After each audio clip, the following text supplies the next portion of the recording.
अस्सलाम वालेकुम नाज़रीन। प्रोग्राम तवाना पाकिस्तान शायगान के साथ में मैं हूं आपका होस्ट डॉक्टर आमिर महमूद।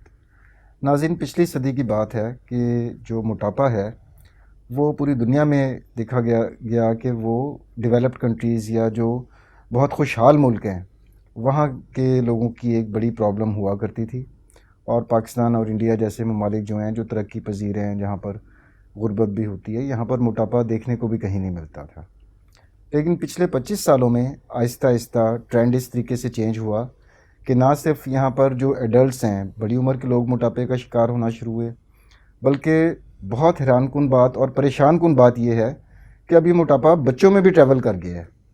तो आज हमारे प्रोग्राम का मौजू यही है कि बच्चों में ये जो मोटापा होना शुरू हो गया है, ये किस वजह से हो रहा है, इसके क्या असरात हो सकते हैं उनके आने वाली ज़िंदगी के ऊपर। और इस मौजू के लिए गुफ्तगू के लिए हमने प्रोग्राम में दावत दी है डॉक्टर आमना मौज़म बेग मिर्ज़ा, जो कि एसोसिएट प्रोफेसर हैं एंडोक्रिनोलॉजी की जिन्ना हॉस्पिटल लाहौर में। तो doctor Amna, welcome to the show. सबसे पहले थैंक यू सर। बुनियादी चीज़ से स्टार्ट करते हैं जी। कि एज अ डॉक्टर अगर मैं बात करूं तो आप और मैं हम जानते हैं कि ओवरवेट और ओबेसिटी, वज़न का ज़्यादा होना और मोटा होना, दोनों में फ़र्क होता है। जी जी। लेकिन हमारे जो अवाम है जो इस वक्त देख रहे हैं प्रोग्राम को, उनको शायद ये फ़र्क इतना महसूस नहीं होता होगा, वो सबको एक ही कैटेगरी में रखते होंगे। बिल्कुल। तो मैं चाहूँगा कि साइंटिफिकली आप बताइए कि वेट में और ओबेसिटी में फ़र्क क्या होता है? फ़र्क क्या होता है ओवरवेट और ओबेसिटी? ओवरवेट वज़न का ज़्यादा होना, जो कि हेल्दी लिमिट उस एज और उस जेंडर के हिसाब से उस पेशेंट का, उस बंदे का जितना वज़न होना चाहिए उससे अगर ज़्यादा है तो उसको ओवरवेट कहते हैं। लेकिन अगर वो हद से बढ़ जाए तो उसको हम ओबेसिटी कहते हैं। आम लफ्ज़ों में या इसको कैलकुलेट करने का तरीका जो है उसको हम BMI के तरीके से हम इसको कैलकुलेट करते हैं। तो अगर BMI आपका 18.5 से 23 है तो आप नॉर्मल हैं। जो 23.5 से अबव है वो ओवरवेट में आता है और 27 से अबव जो है वो ओबेसिटी में आ जाता है। ये पाकिस्तान की शरह है जो एशियन पॉपुलेशन के हिसाब से, ठीक है। बाहर अब्रॉड इसकी वैल्यूज़, इसकी लिमिट्स डिफरेंट है। अच्छा डॉक्टर आमना, ये ओबेसिटी को मेजर करने के लिए जो पैमाना आया हमारे पास, एक तो BMI आ गया। जी सर। तो ये BMI कोई टेस्ट होता है, हम लेबॉर्ट्री से पेशेंट को करवाना होता है, किस तरह से ये वैल्यूज़ हम डिटरमिन करते हैं, वो भी आप आवाम को बताइएगा। जी सर। BMI जो है वो एक फार्मूला है जो कि हम कैलकुलेट करते हैं वेट और हाइट लेके, weight divided by square height in inches, ठीक है। इसका कोई ब्लड टेस्ट नहीं है, कोई लैब रिपोर्ट ये नहीं है। ये तो बहुत अच्छी बात है, ये तो इंसान घर पे भी कर सकता है, इसका मतलब है ये इंसान घर पे भी कर सकता है। इसके ऐप्स अवेलेबल हैं, आप गूगल करें तो आपको गूगल पे आप अपना कैलकुलेट कर सकते हैं। आप अपना वज़न और अपनी हाइट डालें, 2 मिनट का काम है, क्लिक ऑफ अ बटन से आपका। अच्छा, हाइट हमने ली इंचेस में। जी। मिसाल के तौर पर 5 फुट 5 इंच जिसकी हाइट है, जी जी, तो ये 5 फीट 65 इंचेस हो गया उसका हाइट। जी जी। और वज़न जो है वो केजीज में लेना है या पाउंड्स में लेना है? जी केजीज में। केजीज। और वो फार्मूला एक होता है, जी जी, ऐप के अंदर वो आप डालें तो आपका BMI कैलकुलेट हो जाता है एक क्लिक ऑफ बटन से। चलिए, तो इससे भी बेहतर सर एक तरीका है जिसको वेस्ट सर्कमफ्रेंस कहते हैं। ओके। ठीक है।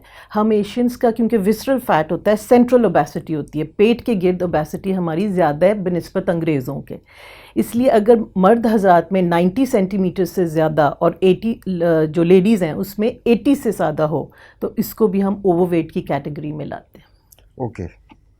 तो दो क्राइटेरिया हो गए। जी सर। 2 पैमाने हो गए, एक तो BMI जी सर, और दूसरा हो गया वेस्ट सर्कमफ्रेंस कि आपकी कमर कितनी है या कमरा कितना है। सो घर बैठे आप ये जान सकते हैं। घर बैठ के, जी बिल्कुल, ये तो मेजरिंग टेप से आप कर सकते हैं और फार्मूला बड़ा सिंपल आपने बताया। अच्छा, अब अगर आपने बात की कि जिस तरह दूसरे मुल्कों का भी आपने कंपैरिजन किया, हम ज़रा साउथ एशिया के जो हमारे ममालिक हैं उनको अगर देखें, जिसमें इंडिया, पाकिस्तान, बांग्लादेश, श्रीलंका, ये तमाम मुल्क आते हैं, तो पाकिस्तान में ओबेसिटी के हवाले से पाकिस्तान दुनिया में कहाँ पर खड़ा हुआ है? सर जैसे आपने खुद कहा कि अब लो मिडिल इनकम कंट्री यानी जो निस्बतन गरीब कंट्रीज़ हैं उनमें भी ओबेसिटी बहुत आम है। पाकिस्तान फर्स्ट 10 कंट्रीज़ जो कि रैंक करती हैं इन ओबेसिटी उसके अंदर 10वें नंबर पे अभी फ़िलहाल फर्स्ट 10 में। टॉप 10 में हम आ रहे हैं? फर्स्ट, हाँ जी, टॉप 10 में हम आ रहे हैं। अच्छी चीज़ों में तो हम कभी टॉप 10 में नहीं आए, बुरी चीज़ों में हमेशा हम आ रहे होते हैं। अच्छा चलें जी, ये भी एक लम्हा फ़िक्री है हमारे लिए कि जी हम मोटापे के हवाले से नाजरीन पहले 10 मुल्कों में शामिल हैं। अच्छा, एक और आपने देखा होगा, आपके नॉलेज में भी आया होगा कि हमारे यहाँ पर जनरल टेंडेंसी ये है लोगों में कि बड़ा गुपलू गुपलू सा मोटा सा बच्चा होता है, जी तो लोग उसको समझते हैं कि ये तो बड़ी सेहत की निशानी है, बड़ा सेहतमंद बच्चा है। आप एज एन एंडोक्राइनोलॉजिस्ट इसको किस नज़र से देखती हैं? जी सर यही और बहुत अच्छा आपका सवाल है और ये बहुत अच्छी अटैम्प्ट है and I would like to appreciate, क्योंकि सर अवेयरनेस का सबसे पहला पॉइंट होता है नॉलेज में हमें, मेरा ये ख्याल है, हमारा जो तसव्वुर, जो हमारा प्रोस्पेक्टिव है अबाउट ओबेसिटी एंड वेट, वही दुरुस्त नहीं है। जैसे आपने कहा कि अगर बच्चा नॉर्मल वेट का होगा तो हाई, बेचारा कमज़ोर है, छोटे घर का होगा, गरीब घर का रिश्तेदार ही होगा, ऐसे टोकते रहते हैं, इसका तो वजन ही कुछ नहीं है, माँ खिलाती नहीं है, निगलेक्टेड है, और जो ओवरवेट है वो खूबसूरती, सेहतमंदी की निशानी। सेहतमंदी, अमीरी की, सोशल स्टेटस बन गया। तो सर इसको हमें नेगेट करना चाहिए, ठीक है, कि नॉर्मल वेट बहुत ज़रूरी है। अच्छा, अब हम ज़रा फोकस अपना नैरो डाउन करते हैं। पहले हमने जनरल बात जी की कि मोटापा दुनिया में कितना है, पाकिस्तान में कितना है, उसको हमने नापना किस तरह है, जी पैमाना सर। क्या है। अब हम आ जाते हैं अपने असल टॉपिक की तरफ, ये जो बच्चों में ओबेसिटी का जो ट्रेंड नज़र आ रहा है जी सर। इसके ऊपर, तो आपके ख्याल में क्या क्या वजूहात हैं कि बच्चे हमारे क्यों ओबीस होते जा रहे हैं, क्यों मोटे होते जा रहे हैं? बिल्कुल सर, जैसे आपने कहा, बच्चे चाहे 5 साल से निचली एज के हों या 5 से 19 साल की एज के हों, इन सब में मोटापा बहुत देखा गया है। आजकल आप स्कूल्स में जाएं, तकरीबन 60 to 70% ऑफ बच्चे जो होम टाइम के ऊपर होते हैं, आप देखेंगे दे विल बी ओबीस या फिर ओवरवेट होंगे। ओबेसिटी जिस तरह अडल्ट्स में होती है, उसी तरह बच्चों में ही सर, के एक खाना और फिज़िकल एक्टिविटी, यानी कि जेब तभी खाली होगी ना सर जब आमदनी कम होगी और ख़र्चे ज़्यादा होंगे, इसी तरह ठीक है, इन सिंपल वर्ड्स में बात कर रही हूँ। तो बच्चों का सर ये हो रहा है कि हमारी हमारी diets are full of junk, ठीक है, परहैप्स चीप मगर fat oriented, high glycemic diets हैं हमारी, नो फिज़िकल एक्टिविटी, हर बच्चा मोबाइल पे, लैपटॉप्स पे, इन चीज़ों पे लगा हुआ है। सो जब सर इनपुट ज़्यादा है तो और सादा आउटपुट अल्फाज में कम हम है। ये कह सकते हैं कि जो कैलोरीज मिल रही हैं या जो जी तवानाई मिल रही है वो आप खुराक के ज़रिए, अपनी आदत के ज़रिए बहुत ज़्यादा ले रहे हैं, जी, लेकिन उसको कंज्यूम नहीं कर पा रहे, खर्च नहीं कर पा खर्च रहे नहीं कर पा थ्रू रहे, फिजिकल एक्टिविटी। वो बैलेंस जो है सर वो हिल गया। It has to be stable, तभी जाके एक नॉर्मल वेट मेंटेन हो एग्जैक्टली। सकता है। अब इनपुट कि ज़्यादा जितनी है, एनर्जी चाहिए आप उतना बिल्कुल खाना खाएं जी, और उतनी एनर्जी आप लगाएं भी तो बैलेंस हो जाएगा। बैलेंस हो और कोई भी चीज़ आउट ऑफ बैलेंस हुई, आप एनर्जी कम ले रहे हैं जाए। जी, और मुशक्क़त बहुत कर रहे हैं तो आप अंडरवेट हो जाएंगे। अंडरवेट हो जाएंगे, और अगर आप कैलोरीज बहुत ले रहे हैं, खाना बहुत खा रहे हैं और फिजिकल एक्टिविटी नहीं कर रहे तो फिर आप ओवरवेट या ओबीस हो ओबीस हो जाएंगे। जाएंगे। अच्छा, इसमें और दूसरी और कौन कौन सी वजूहात हो सकती हैं स्पेसिफिकली अगर हम बच्चों की बात करें? कि एक तो आपने अभी जिसका जिक्र किया कि बच्चों में बहुत है कि इंडोर गेम्स आ गई हैं, फिजिकल स्पोर्ट्स कम हो गई हैं, जी बच्चे गैजेट्स में लगे रहते हैं, मोबाइल फ़ोन है, टैबलेट्स है, लैपटॉप्स हैं, एलसीडीज़ हैं, तो सारी एंटरटेनमेंट फोकस होकर वो एक छोटी सी डिब्बे के अंदर आ गई है बच्चों की, बिल्कुल और सर, फिजिकल स्पोर्ट्स से दूर होते जा रहे हैं। फिजिकल स्पोर्ट्स से। तो इसके अलावा और कौन कौन से फैक्टर्स हो सर सकते हैं? नंबर 2 पॉइंट जो बहुत इम्पॉर्टेंट है कि मैं, आप, हम सब किसी ना किसी इमेज, किसी पर्सनालिटी को फॉलो करते हैं, और घर में बच्चे के लिए माँ बाप से बढ़ के कुछ नहीं होता। सो एक और नुकसान फैमिली सिस्टम के ख़त्म होने का ये है, ठीक है, जिसमें शायद पेरेंट्स उस तरह नहीं ख्याल कर पा रहे या सुपरवाइज नहीं कर पा रहे अपने बच्चों का लाइफस्टाइल। शायद उनके ग्रैंड पेरेंट्स अब अवेलेबल नहीं है, फैमिली सिस्टम हमारे काफ़ी चेंज हो गए हैं, जिसमें वक्त पे उठना, वक्त पे सोना, वक्त पे खाना, कितना खाना, क्या खाना इज़ वेरी इंपॉर्टेंट। ये चीज़ें सर सारी चेंज हो गई हैं क्योंकि हम अडल्ट्स में चेंज हो गए हैं। अब आप देखेंगे किसी भी घर पे, किसी भी टेबल पे अगर आप बैठे हैं, कहीं आप देखेंगे कि पूरी फैमिली किसी भी खाने के वक्त बैठी हो, नहीं, अब इकट्ठे बैठने का रिवाज ही खत्म हो रिवाज गया ही है। नहीं है सर। दूसरा, अगर बैठे भी हैं तो कोई एक मोबाइल इकट्ठे तो पे उस है। वक्त बैठेंगे ना जब इकट्ठे रह रहे होंगे। अब तो बिल्कुल यूनिट्स के अंदर लोग रह रहे हैं, joint family system Aahista Aahista ख़त्म हो रहा है। बिल्कुल सर, तो ले देकर फिर माँ और बाप रहते हैं और बच्चे रहते हैं, बिल्कुल सर, और बच्चों के आसाइशें भी अब हमने बढ़ा दी हुई हैं, हर जगह एसी लगा होता है, बाहर निकलने की बच्चा जो है वो कोशिश ही नहीं कोशिश ही नहीं करता। सर, जिससे अलहदा कमरे दे दिए हुए हैं बच्चे को, तो बिल्कुल। बच्चा उसी में मगन है अपनी दुनिया बनाकर। बिल्कुल तो ये सारे फैक्टर्स मेरे ख्याल कंट्रीब्यूट कर रहे हैं बिल्कुल सर, इसमें। जिससे पूछें वो कहते हैं जी बच्चा 3 बजे घर आता है, फिर ट्यूशन पे चले जाता है, रात 9 बजे आता है, सोता है, उठता है, फिर सारी रात जागा रहता है और फिर सुबह सोता है। मैं तो, आप समझ रहे हैं ना सर, पूरा सिस्टम ही चेंज हो गया है। यानी कि दिन को सोना, रातों को जागना, मतलब कुदरत का जो निज़ाम निज़ाम है आपने पूरा बना हुआ है तब्दील हमने कर उल्टा दिया, कर दिया है उल्टा उसको, कर दिया। कि नींद जो है, रात जो है वो नींद के लिए बनाई जी गई है, उस वक्त हम जाग रहे होते हैं, जी बिल्कुल। और दिन आपके काम करने के लिए होता है, वो फिर आप ड्राउजी हैं, नींद भी आ रही है, नहीं ऊँग सर, भी आ बच्चे रही उठते ही 1 डेढ़ बजे। है।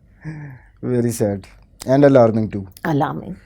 अच्छा जी, अब हम इस तरह देते हैं कि जो, अच्छा इसमें कोई हेरिडिटरी एलिमेंट भी होता है कि बिल्कुल नस्ल दर नस्ल भी इसमें, जिसमें डायबिटीज़ हम कहते हैं कि नस्ल दर नस्ल चलती है, बिल्कुल हाइपरटेंशन भी अगर किसी के मदर फादर बहन भाई को हो बिल्कुल। तो उस पेशेंट उस शख्स के अंदर भी हो सकता है, इसमें भी इस तरह का है? जी नहीं सर, आपने बहुत अच्छी बात की। Of course you are right, monogenic obesity यानी कि वो ओबेसिटी जो कि आपको विरासत में मिले, ठीक है, यानी कि genetically you are predispose कि आपका वज़न जल्दी बढ़ता है बनिस्बत दूसरे बंदे के। लेकिन सर ये एक एक्सक्यूज़ नहीं है, ये काबिल इलाज है, आपके कंट्रोल में है, आप कंट्रोल चाहें तो में कर सकते हैं। आप कर सकते हैं। मैं तो ये सबसे कहना अच्छी बात तो चाहती ये है, हूँ जी सर। बिकॉज के हार्ट डिजीज़ के मामले में आप एट टाइम्स आपके कंट्रोल में नहीं रहती नहीं चीज़ें, रहती। लेकिन ओबेसिटी के हवाले से बड़ी खुशाइन बात जो डॉक्टर आमना ने की है नाज़रीन, कि ये आपके बेशक आपकी फैमिलीज़ में सब लोग मोटापे का शिकार रहे भी हों, लेकिन एहतियाती तदाबीर और राइट डायरेक्शन से आप मोटापे को प्रिवेंट कर सकते हैं। सर प्रिवेंट कर सकते हैं, और इसका एक ही तरीका है कि अगर आपका वज़न तेज़ी से बढ़ रहा है या आपके बच्चे का बढ़ रहा है तो आप रुजू करें डॉक्टर से। अब तो सर काउंसलिंग कर सकते हैं, मेडिसिन्स हैं, सर्जरी है, इतने तरीके आ गए हैं वेट को रिड्यूस करने के और मेंटेन Exactly. करने के। अच्छा डॉक्टर आमना, अब हम आते हैं कि एक मदर है, प्रेगनेंसी के दौरान या प्रेगनेंसी से पहले भी अगर वो खुद ओबीस है तो इसका इम्पेक्ट होता है आने वाले बच्चे के ऊपर, कि वो भी बाद में जब बड़ा होगा तो वो ओबीस हो जाएगा? एक्सीलेंट आप क्या क्वेश्चन, कहती हैं इस बारे में? Excellent question. सर अगर आपने देखा हो, आई एम श्योर आपकी नज़र से गुजरा होगा, अक्सर ऐसी लेडीज़ जो ओवरवेट या ओबीस होती हैं उनसे कंसीव नहीं होता, और कंसेप्शन के लिए वो मेडिसिन, आईवीएफ, पता नहीं क्या क्या प्रोसीजर्स करवाती हैं। अगर वो कंसीव कर भी लें तो सर उनकी प्रेगनेंसी बहुत मुश्किल गुजरती है। इस दौरान या तो उनको, जिसको बेबी शुगर कहते हैं, वो हो जाती है, ब्लड प्रेशर हो जाता है, यूरिक एसिड हो जाता है, नॉर्मल डिलीवरी करना मुश्किल हो जाता है, उनका सी सेक्शन होता है।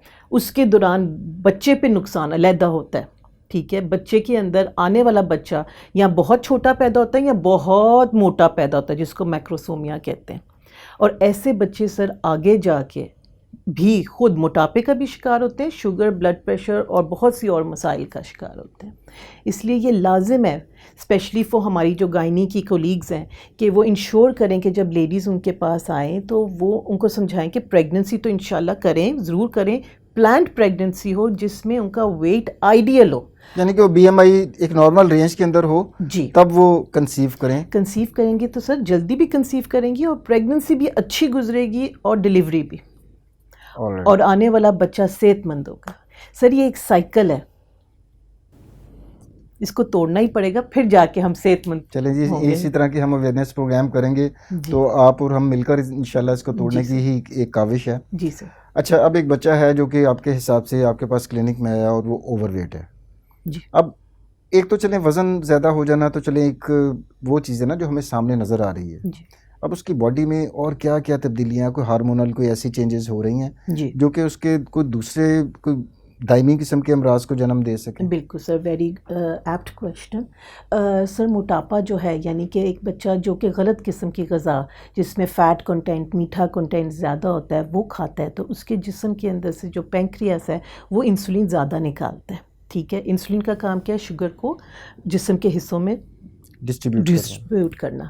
लेकिन जब शुगर हद से ज़्यादा बढ़ जाती है, रेजिस्टेंस का एलिमेंट आने लग जाता है, फ़ैट डिपॉजिट होने लग जाता है, जिगर काम नहीं करता, पट्ठे काम नहीं करते, जिसकी वजह से एक चर्बी का लेयर बन जाता है पेट में, ठीक है। और बहुत से अच्छे हार्मोन, चाहे लड़की हो या लड़का हो, उसके ख़राब हो जाते हैं। लड़कियों में सर वक्त से पहले बलूगत आ जाती है, या वो मसला जिसमें उनके बलूगत ना हो, जिसमें पीरियड्स, मेंसेस उनके डिले हो जाए, चेहरे पे, जिस्म पे बाल हो जाए, जिसको पॉलीसिस्टिक ओवेरियन सिंड्रोम कहते हैं, उसके चांसेस बढ़ जाते हैं।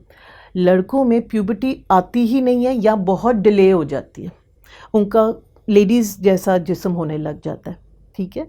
सो इन बोथ केसेस हार्मोन्स आपकी ओबेसिटी से सब ख़राब हो जाते हैं। अच्छा, आपने अभी पॉलीसिस्टिक ओवरीज सिंड्रोम का जिक्र किया। अभी हमने एक प्रोग्राम की रिकॉर्डिंग भी की इसी मौजू के ऊपर, और ये सितंबर का महीना आपको पता है पूरी दुनिया में पॉलीसिस्टिक ओवरी सिंड्रोम की आगाही के लिए मनाया जाता है और जी पाकिस्तान सर। में भी अवेयरनेस दी जा रही है। तो अब पेरेंट्स जो हैं वो कंसर्न, एक तो हो गया है कि औलाद में बेटा भी हो सकता है, बेटी भी हो सकती जी। है, तो कुछ चीज़ें तो ऐसी हैं कि जो यूनिफॉर्मली दोनों को अफेक्ट कर रही हैं। लेकिन लड़कियों के केस में जो बच्चियां हैं वो अगर ओवरवेट हैं और साथ पीसीओएस भी अगर ऐड हो गया है, जी तो तब फिर कितनी ख़तरनाक सूरत हाल हो सकती है? सर, पीसीओएस जिसको पॉलीसिस्टिक ओवेरियन सिंड्रोम कहते हैं, ये सर ओवरीज तक महदूद ये नहीं हम है। उस बच्चे की बात कर रहे हैं जिसमें अभी माहवारी का निज़ाम शुरू होने से पहले ही बच्ची ओवरवेट थी। बिल्कुल सर। ये इस तरह के बच्चे की बात हो रही है। सर, ऐसे में क्या होता है, जैसे मैंने आपको बताया, इंसुलिन की रेजिस्टेंस हो गई, वो हार्मोन या तो बनेगा ही नहीं, और अगर बनेगा तो कम मिकदार में, या बुरे हार्मोन में तब्दील हो जाएगा। उससे क्या होगा कि या तो उसके मेंसेस आएंगे नहीं, आएंगे तो डिलेड आएंगे, दूसरा स्किन ख़राब होगी, चेहरे पे बाल, दाने, सर के बाल कम होना, वैसे मोटापा अलहदा। ऐसी बच्चियों का सर फ्यूचर काफ़ी मुश्किल हो जाता है, शादी हो जाए, कंसीव करना जी, मुश्किल हमारे हो जाता सोशल है। इश्यूज भी ऐसे हैं ना सोशल कि इशू चेहरे के ऊपर अगर बाल आए हैं, एक्नी है, तो अनफॉर्चुनेटली हमारे यहाँ पर जो बहुत। शादी ब्याह के मामलात हैं उसमें ये चीज़ें बड़ी इंपॉर्टेंट और हो सर, जाती इससे हैं। पहले बच्चियां डिप्रेशन में चली जाती हैं। आपको पता है आजकल कंपटीशन कितनी है, ठीक है। सो ज़हनी दबाव का शिकार बहुत बच्चियां हो जाती हैं, इवन बिफोर मैरिज। मैरिज तो है ही एक इशू। जी। अच्छा, अब अगर हम फ़र्ज़ करें कि ये नॉन कम्युनिकेबल डिजीज़ की बात करें कि जो राइट सर। ऐसी बीमारियां जो एक से दूसरे को नहीं लगती, जी सर। बच्चे में ओबेसिटी है भी, उसका बीएमआई भी रेज्ड है, उसका वेस्ट सरकमफ्रेंस भी ज़्यादा है, और माँ बाप तवज्जो ही कोई नहीं कर रहे इलाज की तरफ, तो जी। इसके लॉन्ग टर्म क्या असरात हो सकते हैं सर, आने वाली इंसुलिन ज़िंदगी में? रेजिस्टेंस जैसे आपको पता है बढ़ जाए तो शुगर हमल के दौरान भी हो सकती है, वैसे भी शुगर आपको हो सकती है।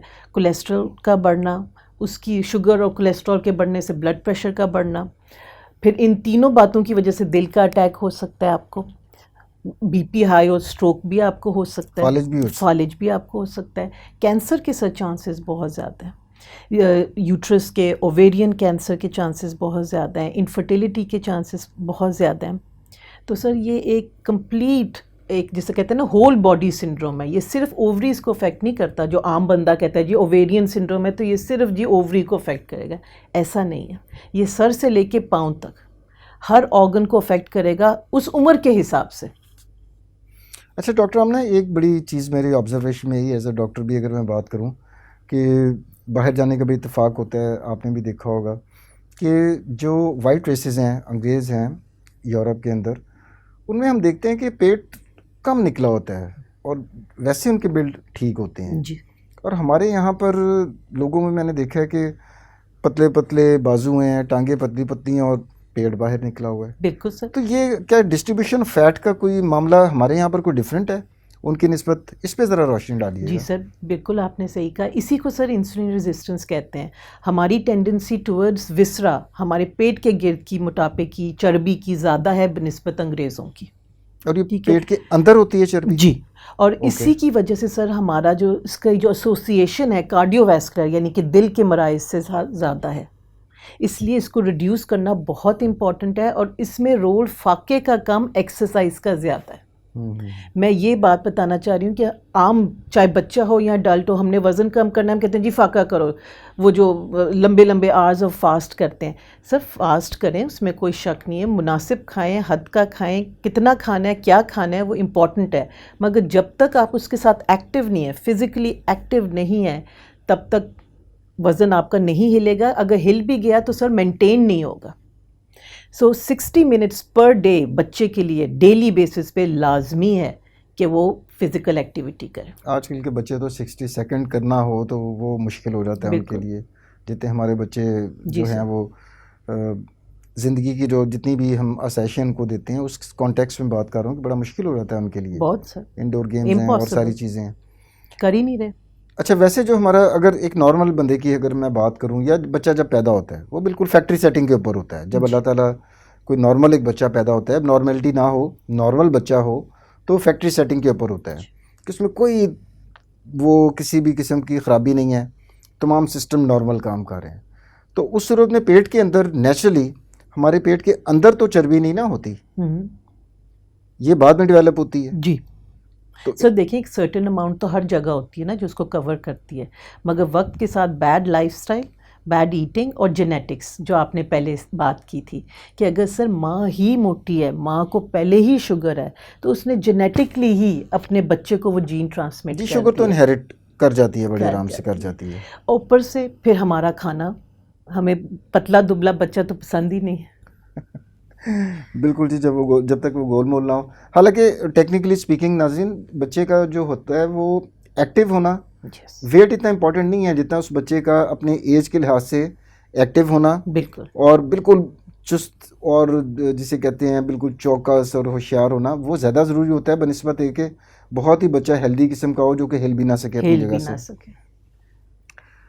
अच्छा, अब हम आते हैं कि मदर्स को क्या करना चाहिए। ये सारा तो हमने डिस्कस कर लिया कि जनाब ये इसके ख़तरनाक चीज़ें हैं, ट्रेंड बहुत बढ़ता जा रहा है, मल्टीपल फैक्टर्स हैं उसमें। अब प्रैक्टिकली मदर्स या पेरेंट्स क्या कर सकते हैं जी बच्चों में ओबेसिटी कम करने के लिए? बिल्कुल सर। जैसे सर हमने बात की कि they are the role models for their children, तो आई थिंक घर में एक बंदे को ठीक करने के बजाय अगर हम सबको ही ठीक करें, और माँ ख़ास तौर पे, क्योंकि अगर if you have a healthy mother तो आपको हेल्दी नेशन मिल जाएगा, ठीक है। बिल्कुल इसी तरह तो ही। सबसे पहले सर वक्त पे उठना, वक्त पे सोना, मेरे ख्याल से इससे ज़्यादा इम्पोर्टेंट कोई चीज़ नहीं, फॉलोड बाय वक्त पे खाना, और कितना खाना और क्या। पोर्शन साइज़ बहुत इम्पॉर्टेंट है सर, ठीक है। हमारी कोशिश ये होनी चाहिए कि ऑर्गेनिक चीज़ें हों जिसमें वेजिटेबल्स और फल के ऊपर हमारा ज़्यादा जोर हो, फाइबर्स वगैरह हों फाइबर उसमें। ज़्यादा हो। ऑफ कोर्स मीट हमने देनी है, बच्चे जो हैं वो ग्रोइंग है और उनको चाहिए, ठीक है, मगर किस तरह की मीट? फ्रेश मीट जो घर में पकी हुई हो, ना कि फ्राइड और उस तरह की जिस तरह की प्रोसेस्ड जो है। प्रोसेस्ड हो, वो नहीं करनी चाहिए, ठीक है। फिज़ी ड्रिंक्स जितनी ये हैं ये नहीं लेनी किसी किस्म की। बेकरी का सामान सर, हम लोग चलते फिरते बिस्किट खा रहे होते हैं, हालांकि उससे शुगर इतनी बढ़ती है, वज़न इतना बढ़ता है, और हेल्थ वाइज वो ज़ीरो है। So these are very important things जो हमें लेनी चाहिए। इसका मतलब है सिर्फ अपनी तरजीहात को जी हमें रीअलाइन करने की ज़रूरत है, तो ये इतना बड़ा मसला नहीं है। आप इसको बिल्कुल नहीं सर, ये लाइफस्टाइल मॉडिफिकेशन से बड़े आसानी से इसके ऊपर काबू पा सकते हैं। Right choices.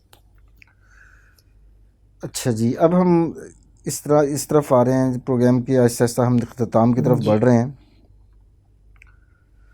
तो ये एक सिनेरियो जो जहन में आ रहा है वो ये कि एक ख़ानदान है जिसमें मोटापा नस्ल दर नस्ल चला आ रहा है।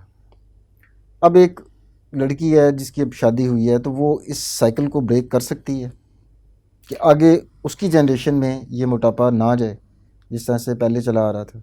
बिल्कुल। सर वो अपनी ऑफ कोर्स वो ब्रेक कर सकती है, ठीक है। इसको मुकम्मल तौर पे ब्रेक करने के लिए 2-3 जनरेशंस लगती हैं, ठीक है, लेकिन हाँ कहीं से तो शुरुआत होनी है, और वो शुरुआत अपने से करें, अपनी फैमिली से, अपने हस्बैंड से, जो उसकी इमीडिएट फैमिली है वहाँ से स्टार्ट करें।